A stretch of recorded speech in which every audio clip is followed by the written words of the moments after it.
Hello guys, good day. I'm Architect Jojo and we're here in one of the project sites. And I'm here to share to you the specification of our fire exit door based on the fire code of the Philippines. And behind me is the fire exit door here in our site project.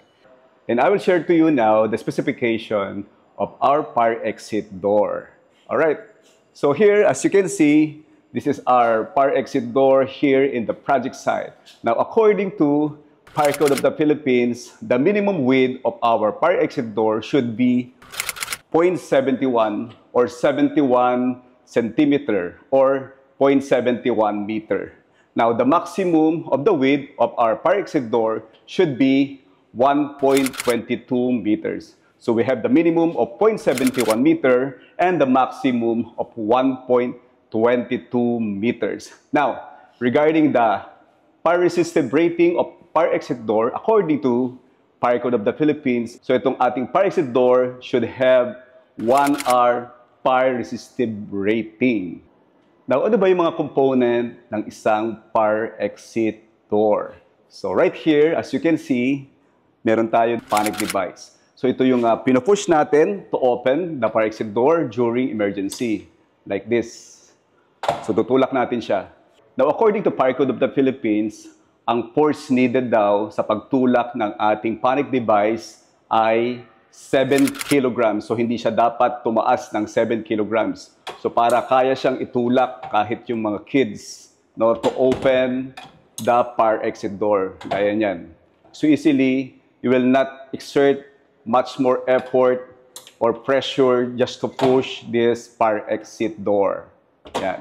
So, meron siyang component na latch or yung panic device. Now, also, one of the component ng ating fire exit door should have a self-closing or yung door closer na easily, kapag binuksan mo siya, like this, then automatically will close because of the door closer. So, saan ba naka-place yung ating door closer na yan? So, tingnan natin dito. So, nakalocate siya doon sa taas. So, yan yung ating door closer, yung nakikita nyo. So, easily, the door will close automatically because of the door closer.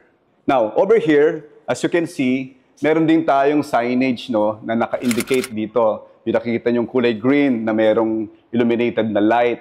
So, that will be the signage dito na ito yung direction papunta dun sa fire exit door. So, dapat naka-point into this direction yung ating signage dito sa ating fire exit door. So, during emergency, madali siya makikita dahil illuminated itong ating fire exit sign na indicating na ito yung fire exit na dapat natin puntahan at takbuhan during emergency.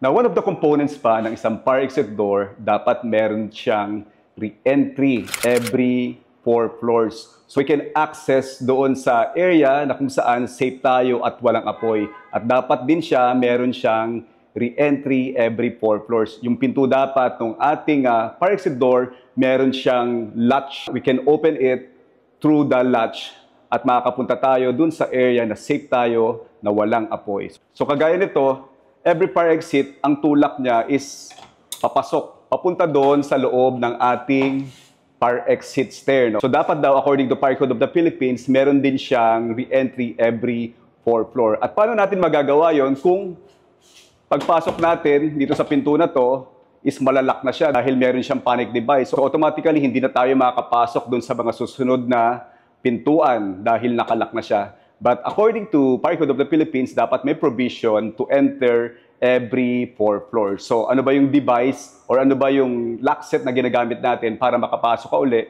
doon sa susunod na 4 na palapag na pupuntahan mo. So dapat meron siyang latch na handle.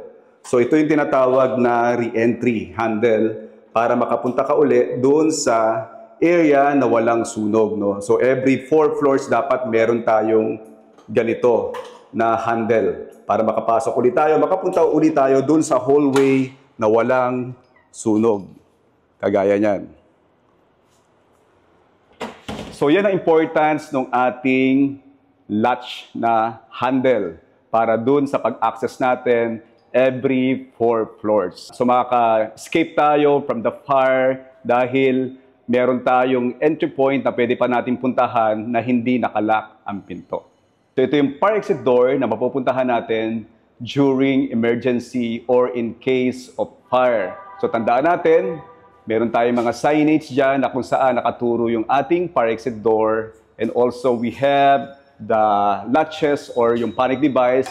You may push this one to enter doon sa fire exit stairs. Okay. So fire exit stairs, nakagaya niyan. Going down to the safer area. Itong fire exit door na to ang pupuntahan natin in case of emergency or in case of fire.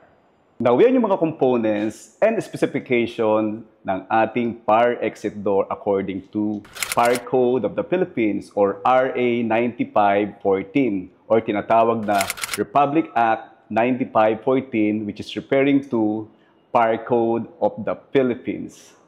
And now you know, I'm Architect Jojo, joyfully sharing with you what Arkin knows. Thank you very much and God bless you all.